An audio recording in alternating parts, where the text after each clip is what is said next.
Hello everyone, কেমন আছো তোমরা সবাই? আশা করছি তোমরা খুব ভালো আছো আর আমিও খুব ভালো আছি। তো এই দিনের গেট রেডি উইথ মি ভিডিওটা তো তোমরা আমার প্রোফাইলে আগেই দেখে ফেলেছো। এই দিন আমাদের কলেজে এক্সাম ছিল, তো এক্সামে যাওয়ার জন্যই আর কি রেডি হয়েছিলাম। তো সেটারই একটা get ready with me video তোমাদের সাথে শেয়ার করেছিলাম। মাকে টাটা করে কিন্তু আমি চলে এসেছিলাম কলেজে, আর কলেজে এসে দেখলাম ওই 3-4 জন মতন স্টুডেন্ট এসেছিল।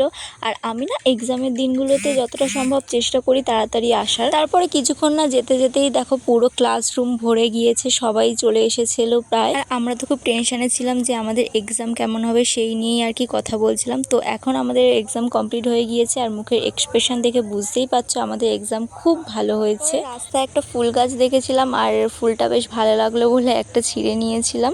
তো তারপরে দেখো অটোর মধ্যে আমরা সবাই 5 বান্ধবী মিলে আসছিলাম বাড়ির পথে। আর তোমরা তো সবাই জানো আমার কোচিংয়ের ফ্রেন্ডই আমার কলেজ ফ্রেন্ড। তো আমাদের বাড়িটাও কিন্তু বেশি দূরে না, আমাদের সবার বাড়িই মোটামুটি কাছাকাছি। তো আমরা একসাথেই যাতায়াত করি, তাই মজাটাও কিন্তু আমাদের দ্বিগুণই হয়। বাড়ি ফেরার পথে মিষ্টির দোকান থেকে আমি সিঙ্গারা আর মিষ্টি কিনে নিয়ে এসেছিলাম, আর তারপরে বাড়ি এসে মা তরমুজ কেটে দিয়েছিল।